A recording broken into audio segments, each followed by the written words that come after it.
I've got so many screens around me. Hey! Ooh. Brilliant. It's all right. No one sees the first few seconds anyway. It's fine. I'll just hit everything on my desk. Microphone goes flying. Welcome to the Green Umbrella Live Lunch, everybody. So, yes, here we are live again over on Facebook, my LinkedIn profile, YouTube as well. Every week we go live in the same 3 places. Every week. The only time we don't is when I'm not here. We then don't stream it on my profile. But every week I'm here, it goes live in the same 3 places. And every time I'm like, where are we live again? And what's even worse is it's just there on the screen to prompt me.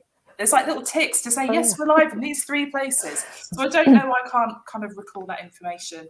But yes, we're here, we're live. It's just the 3 of us today, and we're just going to do a bit of a chit-chat, catch-up on what's happening social media-wise, marketing-wise, things we've been talking about over the last week, what we've been up to, and whatever other random stuff comes out as we have a chat. So it's been it's been one of those weeks for me where I've got loads done.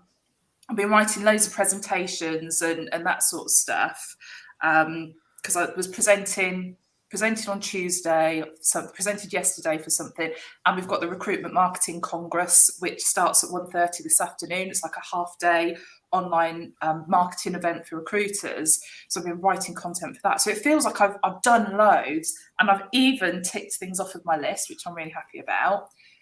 But I've also feel like I've had and I hate to say this because Mark's brain, his face is about to go bright red and then explode. But I also feel like I've had a bit of an easy week because I've just been reading stuff and putting slides together and then sending them to Mark saying, I am clearly not a designer. Please, can you improve this for me? And stuff like that. And then on Monday, I was at the Ritz with the guys from an organisation called Recruiting Gym that we do some work with. Afternoon tea in the Ritz. It was very posh. I was sat there and I looked around and I was like, oh, feels like I'm sat in Jane's office. Was there a chandelier? There was a chandelier. There were loads of chandeliers. Oh, that was Jane's office, someone not the Ritz. Someone at the grand piano playing. It was amazing. No, it was really cool. And there's loads of photos around online if anyone wants to have a nosy at that. But you two have been doing all the work as usual, so thank you. But yeah, what's been going on with you? So Jane, we'll come to you first. What have you been up to, and what have you been seeing online, social media news wise? Well, this week, as you said, we've been doing all the work. So I've been onboarding lots of new clients this week, actually, which is it's really nice. And obviously, coming up to Christmas, want to get them all onboarded now so that ready for the Christmas break. So they're all ready and up and running.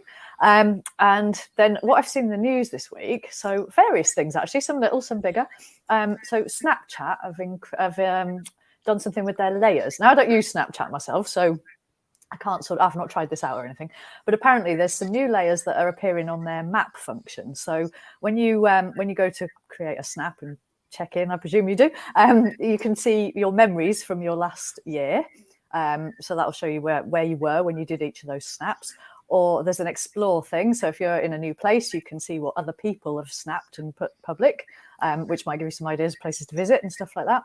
And there's also later on going to be a sort of partnered layer, which will allow brands and businesses to sponsor map listings and obviously promote their content to you. So Snapchat always seems to be up there sort of doing their little things. And I never use it myself, so I've never tried any of these things out, but they sound quite interesting. Do you know, it's a Snapchat was on this massive trajectory. I always struggled to say that word.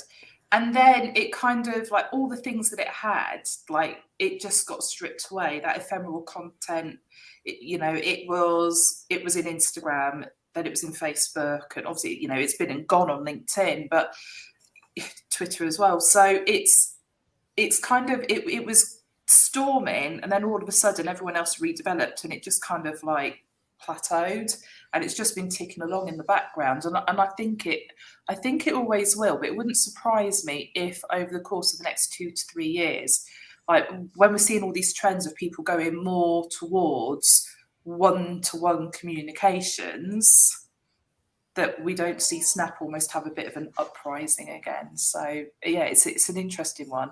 But I mean, Bella's on it all the time talking to her mates. I think that's probably her preferred social media platform at the minute. And I know, Jane, your kids are sort of similar age, aren't they? That sort of later teen age. And I'm just too old. Like the guys in the office as well, like they're Kim and Ellie and Jamie Lee, Emily as well. I think they're kind of like constantly on it. But from a business perspective, I think unless you're a big brand, there's not a massive amount of opportunity. So it's quite an interesting one, but certainly one we should be watching. Yeah, definitely. Cool. Yeah, other things I've seen this week. So Instagram are now going to allow you to delete a photo of a carousel you've already published, which I think is really handy, but I wish they'd change it the other way, where you could add one in. Yeah, or move them around. Yeah. So a number of times you go, I've done that and I've missed one out or whatever. It'd just be good if you could actually just edit the whole carousel, but apparently not. But you can take one out. So if you put in one by accident, then you will be able to remove it. And then the other thing Instagram are doing is they're introducing text to speak on their reels. So this is something that TikTok has already, and probably other sort of video places. But yeah, you can basically set, when you create your reel, set it so that it speaks any text that you put on there. And also you can have, there's 2 different voices you can choose for it to speak in, apparently. And but TikTok have got a stage further on that, because they've actually got 5 new Disney voices you can get for your text to speak. So I guess if that's your thing, then, you know, it's all good functionality. What are the voices? I should check this out. I didn't say, actually. It just said 5 Disney voices. It probably does. I mean, I guess I could do some, like, I don't know, some LinkedIn tips on a TikTok with the voice of Snow White or something. Yeah. Although maybe one of the, you know, was it Grumpy from the Seven Dwarfs? Maybe that might be better on a first thing on a Monday morning. Could be Donald Duck. Oh, that'd be funny. Oh, we need to do that. Maybe we'll see. Kim's just suggested Ursula. I don't know who that is. Yeah, she's not one of the happy clappy Disney characters. Let's put it that way. Yeah. Yeah. I think she's is Ursula's the witch from Little Mermaid or something? I think that's like yeah. I don't know. I shouldn't even be trying. I am not Disney cool. No, me not neither. Disney cool. Cool. Okay. So yeah, lots of change, lots of little tinkering and tweaks with Instagram at the minute, aren't there? Yeah, definitely. But I mean, I guess they've got to, haven't they? Because otherwise they just get left behind. So don't roll it out all in one go. Just drip feed it over time. Maybe that's a good thing. We all get used to it quicker then. Yeah, absolutely. Anything else you've seen? Yep, a couple of this. Been quite a busy week actually for things this week. So YouTube have introduced live shopping. So this is something I talked about a couple of weeks ago that TikTok had done. So I think it might just be a trial at the minute, because it's only running from the start of this week to the 22nd of November. They're doing these sort of live and interactive shoppable events. So they're sort of high caliber TikTok people. You can interact with the video, and there'll be the ability to purchase stuff while you're watching it. So there'll be links in there and things like that. So again, you know, interesting. Good if you run a business and you sell something. If they roll this out, obviously, to sort of more people, I think that could be quite a handy thing. Yeah, I think it's one of those things where you need to be investing in these platforms. And I'm like, be the first to hold my hands up and say, like, YouTube it's the last even though I know it is the most used social media platform worldwide in the UK. Like, I think it's something like 79% of people in the UK 16 and over are using YouTube on a regular basis, actually like a daily active user, actually logging in and watching the video. So I know it is number one on the list, and yet it's the one I go to last all the time. It's the one when you guys are going like, Christina, where's our video? It's because I haven't done the work for YouTube. So I don't know what that thing is there, but I understand why people don't invest in it. But I think if you have a product, when it comes to peak times of year, like what's coming up in the next few weeks, then, you know, if you haven't been there the rest of the year and you haven't built that audience, then you're not going to be able to take advantage of these things when they do pop up. And they, you know, they can be really, really valuable. And especially with e-commerce at the minute, we've seen, in fact, I started reading an article earlier and got distracted, shocker. And it was basically a list of all the e-commerce changes we've seen in 2021. And it's like the list is huge. The things I see, like if I think over the last 4 weeks, 5 weeks, just all the stuff that we've seen that's to do with little tweaks and changes that relate to e-commerce. It's like, if, you know, product businesses, I think really, really have it the toughest when it comes to staying ahead of the game and being able to like really understand all the different changes that are coming in from a digital marketing perspective, not just social media, but all the abilities within your website, your email marketing as well. But yeah, it's crazy at the minute. Yeah, COVID has been a real catalyst for that, hasn't it? So, for good or bad, whatever reason. But, yeah.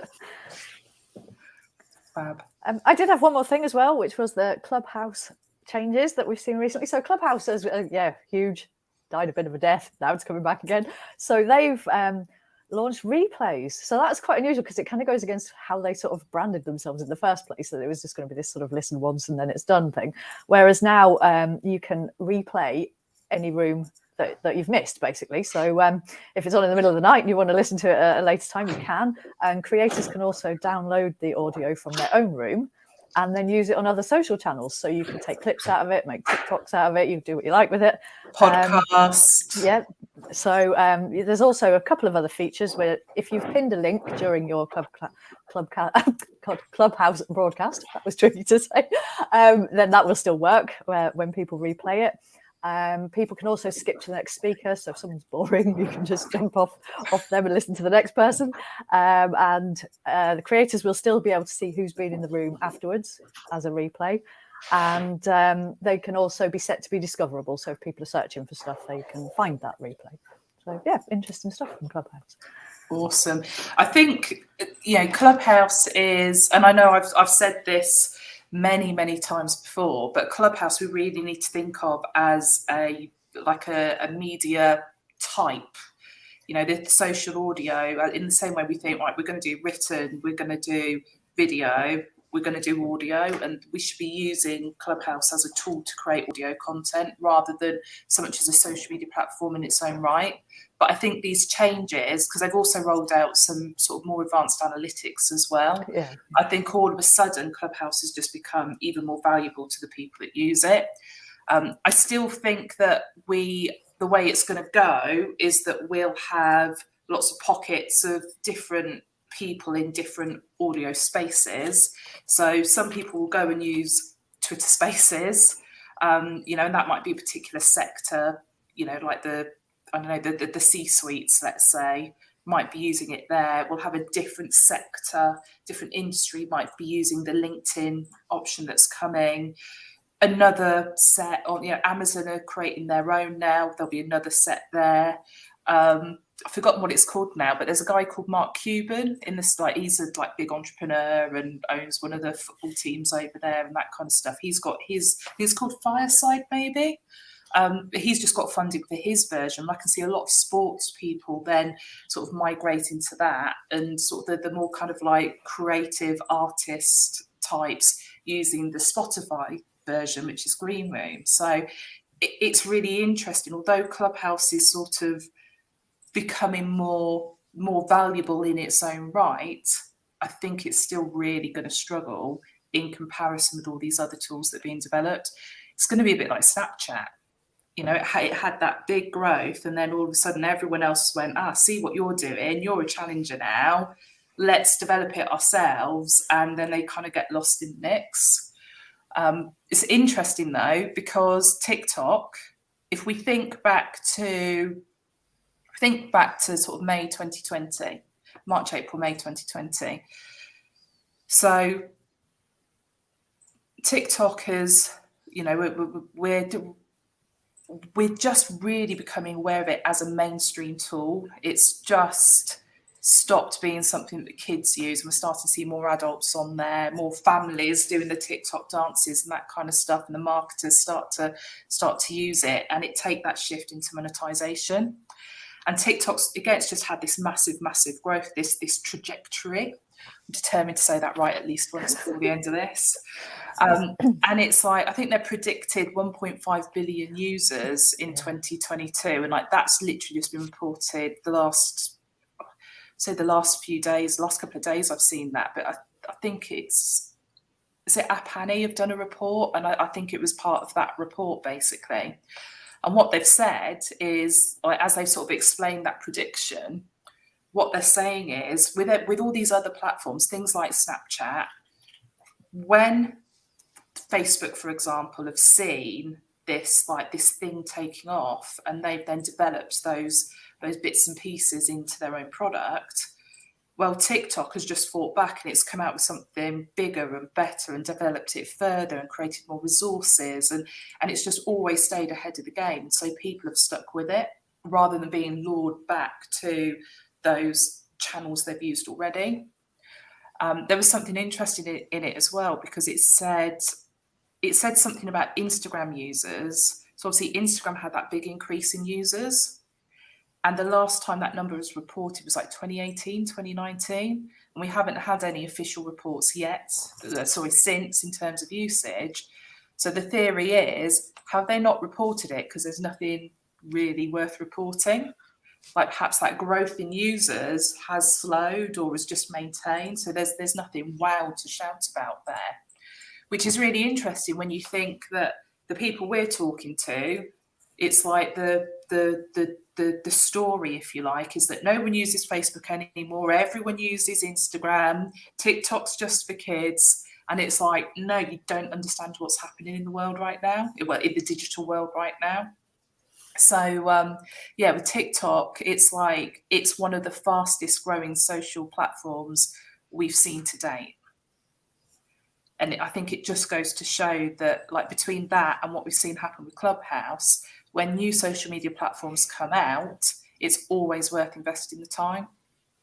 Even if you invest the time and 6 months in, you go, no, forget about it. It's not for me. It's like at least you've gone in, you've seen what it's about, what the benefit might be, how it might be used, and then taking it from there.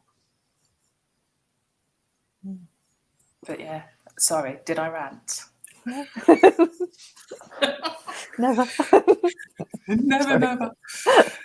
So yeah, I just think it's really interesting. And then we're seeing this kind of TikTok style content. So Instagram, we probably talked about this already. They had like almost like a companion app for some of their video content.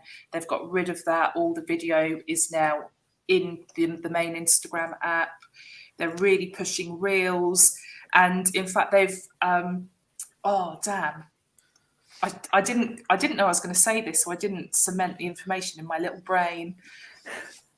I think there's a fund, and it's like £1 billion or $1 billion or something, and it's to encourage creators. Basically, some creators, if they're creating Reels on Instagram, they'll get a cash reward for it because they want them to do it there. They don't want them to do it on TikTok. They don't want them to produce it on TikTok and share that. They want it produced in-app. So there's this real push on Reels, and we're seeing those Reels now being pushed into Facebook as well. You'll be able to create them within Facebook. So this is where content's going. And we already know the trends are snackable content. People want information in like short bites, short, sharp, to the point. Totally not me. But yeah, it's the perfect type of content for that. Definitely. The only problem is that for people like Mark, it's a nightmare because your brand gets torn to shreds. Have you seen some stuff of some sort of that type of content, Mark, where you just think like, oh my God? Nothing that comes to mind. Perhaps it's the stuff that I follow, so perhaps I'm not seeing that kind of thing really. So I'll keep a closer eye on our Instagram and things then. Saying nothing. But yeah, no, it's definitely interesting. Okie dokie. So, Mark, I know you've always got tons to say. Well, I was looking at something, which then obviously we had a little chat beforehand, went into something else. So I was looking at something to do with Facebook, where internally they've done some kind of survey to try and find out if their employees think Facebook is actually a good thing. And I'd imagine this is all related to the metaverse, and there's obviously, we've spoken about controversies about that kind of thing. But what it led me to was an article, obviously not by Facebook, but just a blog article about this survey where certain things had been leaked from it. But the layout of the article was just so appalling and so text heavy, I just couldn't read it. So I still don't know what's going on with it, because I just literally, I can't be doing with it. So basically what we were then talking about is making sure that your blog articles are laid out in a a structured kind of way, not only from a visual perspective to allow users to get the information they want and visitors, but also from an SEO point of view as well. So, make sure you're using headings, you got your H1, your main H1 heading in there at the top, and then divide your article into H2s, H3s to give it that hierarchy so you can pick out information, see what things are about. But this article I was looking at, it was just awful. So basically I just went on there, scanned it. It was like nothing I could, we've all spoken before that I'm not a reader at all. So this article just wasn't for me whatsoever. There was nothing in there visual at all. It was just all text. So again, so I've just bounced off that article. So we were talking about sort of bounce rates and things. So again, he's putting things in there that are going to keep people on the page as well. So, whether that be call to action banners, just some visuals, if nothing else, so that if you are scrolling through, there's things to actually attract your attention and keep you on that page for longer. So yeah, that was my sort of little thing that came from looking at something else that I then couldn't find anything about because I didn't want to read the article.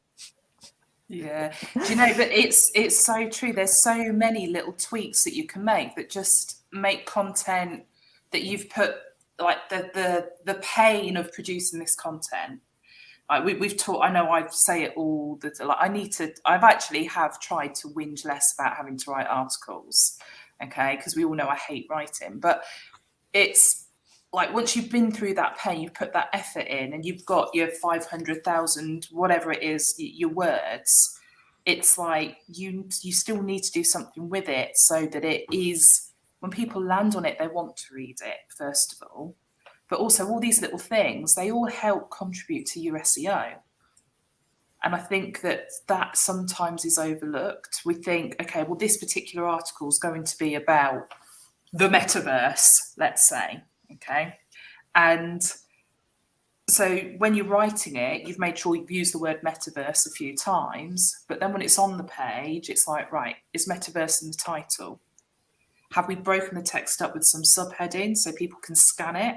Because we all know how we read articles.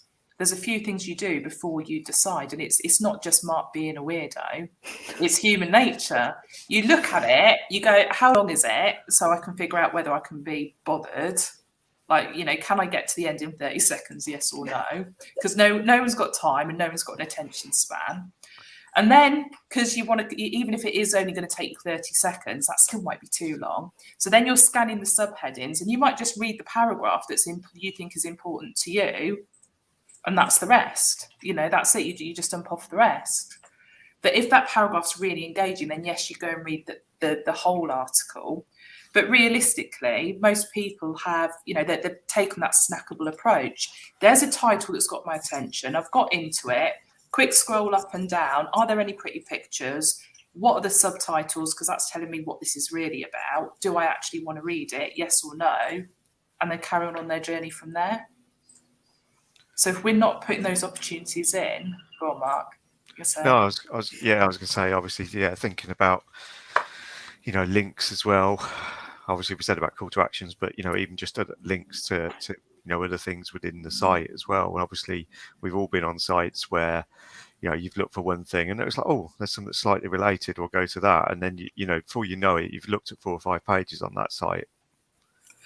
I do it all the time. And like I said, I And know probably not read the thing that you went there for. Yeah, exactly. And this is where we all end up with Jane, and we get like 152 tabs open. I bet if I look at my phone now, right? So if I use Chrome rather than Safari. Yeah, there's 44 tabs open on my phone. Your phone is the worst place for it, because you click on something, it opens in a new tab, but you don't realise. So I've got 4 pages open from Card Factory. I was looking for one thing. Just needed a box to put some Christmas presents in. Oh, here we go, shoes. I'm taking Bella to a ball, so I was looking for some shoes. Right, 1, 2, 3, 4. There's 5 pages open for that. Crowdfunding. I'm looking at someone who's crowdfunding at the minute. 1, 2, 3, 4, 5. 6. I was obviously doing my due diligence on that one. I'm going to stop counting at 7 tabs there. But it's like, it's just crazy, just absolutely crazy.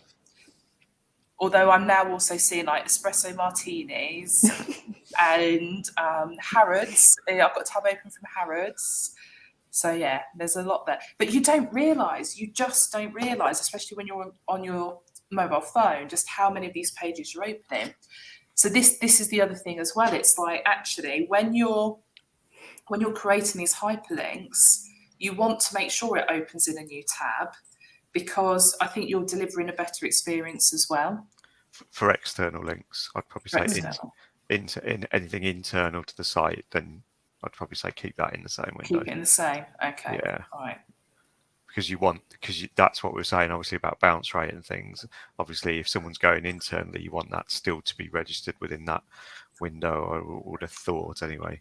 But yeah, external links have some benefit, obviously, to people going to related things, but they can go off on another window and leave your site open there.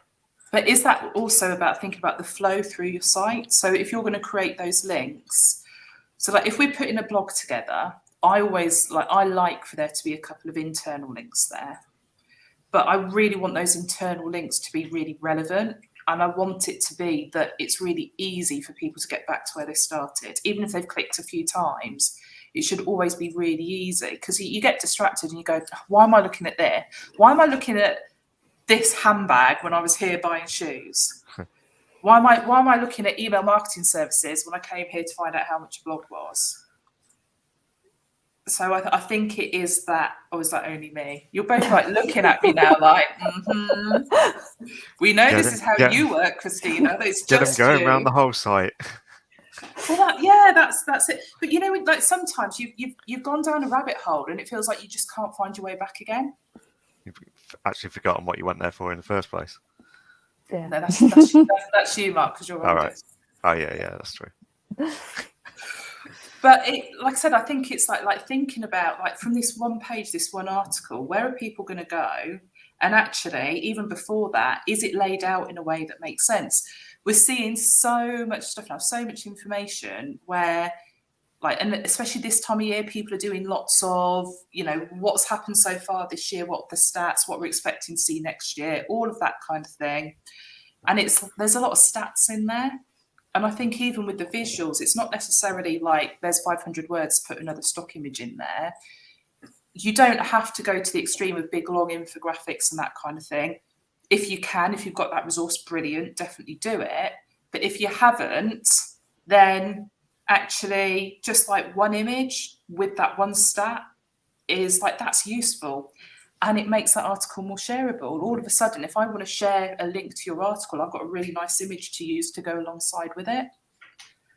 And and an image that's going to stand out on social media as well, carries your brand. It's like, this is where we can really make blogs work. Paul's there in the comments. He's just said we're kicking off our guest blogging again. So anyone watching this fancies writing 3 to 4 articles a year, or say 2 to 4 articles a year, and contributing to our blog, talking around marketing topics, then let Jane know. But yeah, Paul, glad you're feeling the pressure. Although we want to be careful, because whenever I write an article for him, I'm always late. So I'm sure he won't be. I'm sure payback won't be on his mind at all. At all. Fab. Okay, cool. So there's a couple of other things I wanted to cover. So first of all, Twitter. We don't talk about Twitter very much, don't talk about it very often anymore. Seems to have been out of favour recently with a lot of people, and I think that's very much because it's such a broadcast platform now. There's not a lot of interaction, not a lot of engagement on there, but it is, again, from an SEO perspective, it does have value. Each of your tweets are indexed by Google. Sometimes you do a Google search, and if there's not a lot of results, you'll start to see tweets in those search results as well. So it does have value. But it's just not as widely used unless everything else breaks and then everyone jumps onto Twitter to find out, is Facebook down? What's going on with LinkedIn? But there's been a couple of articles that I've seen this week, and there's also been a bunch of updates that Twitter are sort of running out at the minute. And I'm not going to go through them all, and I'm not going to go through them in much detail. But it's things like analytics. Okay, so analytics on Twitter is so far behind. LinkedIn company page analytics. LinkedIn analytics are crap. Okay, they really don't give you a lot of information, but Twitter analytics are 20 times worse. And what happened is that in January this year, they actually took some stuff. It was already behind the times. Then they took more stuff away. So it really has been pants trying to measure any kind of results from Twitter other than have we had any traffic through to our website, and Twitter doesn't drive traffic. So it's been really tricky. But what they've said is they are basically, you can look at analytics per tweet and it only tells you a couple of things. It tells you basically how many impressions the tweet's had and how many engagements it's had. I think that's just the two things it says. But they're going to build that out further. So we're going to get more information, like what kind of interactions, how many clicks, that sort of stuff. So we should start to get more information tweet by tweet, which will be really, really good. And they have promised that there is more to come from an analytics perspective. But one of the reports I saw was that 25% of the people, 25% of the Twitter accounts actually produce 97% of the content. Wow. So that's crazy, isn't it? Mm. 75% of Twitter users are inactive. So if you think about it as an SEO, as the value of it as an SEO tool, it's definitely we're going to use that to our advantage, because with all those other people out there with accounts, if they're not using it, they're not getting that benefit. Well, let's get the benefit and, push ourselves. It could be a whole page, a whole 10 pages ahead on search, on your search engine results pages. And all of a sudden there's the benefit, there's the ROI. So yeah, if you've not been using Twitter previously, there's lots of websites you can go to where you can kind of see how your website ranks at the minute for certain search terms. If you then were to implement a Twitter strategy after 3 months, you should, assuming you've tweeted the right content, use those keywords, that kind of thing, you should be able to see some movement in terms of where you're ranking on Google, Bing, Yahoo, DuckDuckGo. What's that weird one you use? Firefox. Because you don't. No, I'm getting confused now. No, what's the other weird one? I've forgotten the name of it now. It pops up sometime. Anyway, it doesn't matter. But yeah, there's loads of these browsers now. So yeah, cool. The other thing with Twitter, so they've released a couple of things over the last few months. It's we're going to do this, and then nothing really much. No one gets excited about it, right? And one of the things was communities. And then they talked about creating these kind of you being able to create your own little community, and Twitter Blue, which would be a paid, a subscription-based thing, and all this stuff. And that's all happening in the background. But they've recently acquired another app called Threader. Threader or Threaded, I've got the name of it now. But basically this app, it's something you can put long form content in, and it will break it up into the individual tweets, and it creates like a nice sort of reading experience of your long form content on Twitter.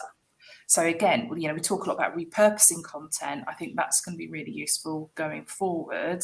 So I'm going to be looking out for that next year. I think it will make sharing your blogs much easier. And they'll look better as well when you share them in that kind of threaded tweet way. So yeah, there's that. And am I allowed one more thing? Or am I making, like, do you want to go sleep? I can have one more thing. Yeah. All right. Small Business Saturday is 2 weeks away or 1 week away. 4th of December, isn't it? So it's probably 2 weeks away. So it is an opportunity. So we'll do, like, everyone does things like International Women's Day and Christmas Jumper Day and Be Kind, and you know, all these things like throughout the year. Okay, but Small Business Saturday really is an opportunity if you use it well. So just have a little bit of a think, and you know, it's only a couple of weeks away. You're going to have all the usual, you know, Black Friday, Cyber Monday, blah, blah, blah. So if you're e-commerce, if you've got a product, then why not do something for Small Business Saturday? If you're B2B, then it's really easy now to do things like, you know, you get 2 or 3 people together to do some sort of panel event. It could be a live stream, it could be something you host on Zoom, and whatever it is, and where basically just share some of your experience, share some case studies, share some knowledge, some tips, whatever it might be.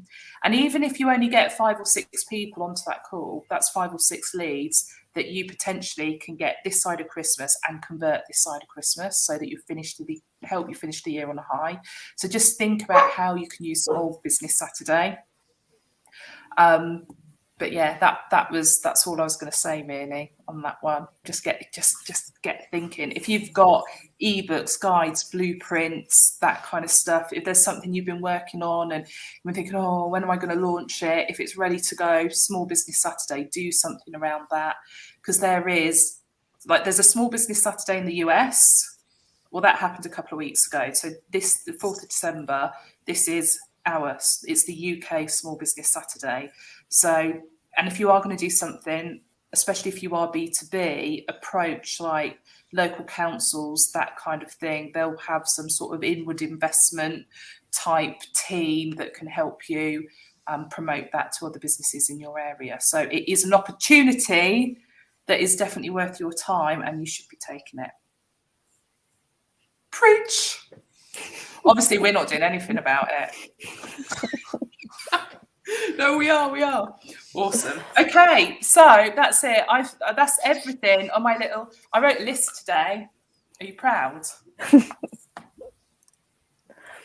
Everything on my list we've talked about, apart from one thing, which I just wanted to know. Instagram. So, Mark, on Instagram, when you're looking through stories, have you seen many people using the link stickers since that rolled out? No. Jane? Yeah, I have, and I've been using them for us. It's funny, isn't it? It's I'm not seeing as many people using it as I thought there would be. I suppose it's different if you're a personal account. So yeah, when I'm in as me, no, I probably haven't. When I'm using it as Green Umbrella, yes, I have. It's funny. So, it's really, really funny. Obviously, most people I follow are businesses or personal brands promoting businesses, that kind of thing. So I expected to see like link, but it's not been that experience at all. Interesting. So something to think about if you're on Instagram, you're not using that link sticker. Come on, guys. Okie dokie. So next week, what is next week? Next week is I've got to look at my calendar here. 26. Yeah, so I'm here, aren't I? I have no idea. I'm not. 25th next week, actually, Jane. Oh, is it? Oh, sorry. Yeah, so yes, 25th, I'll be here. And yeah, we'll do another catch up. I don't think we've got a guest or anything for the 25th. No, we haven't, no. So it will be more on sort of, trends, tips, what's new, whatever I'm ranting about that week. Whatever Mark's seen that he's like, they haven't done this right, so we can discuss that too. And obviously, if anyone's got any questions, if anyone's got anything they want us to cover, then 100% we can do that for you. But until next week, have a lovely, lovely rest of this week, a relaxing weekend, and awesome start to next week. And we'll catch you Thursday at 12. Bye for now. Bye. Bye.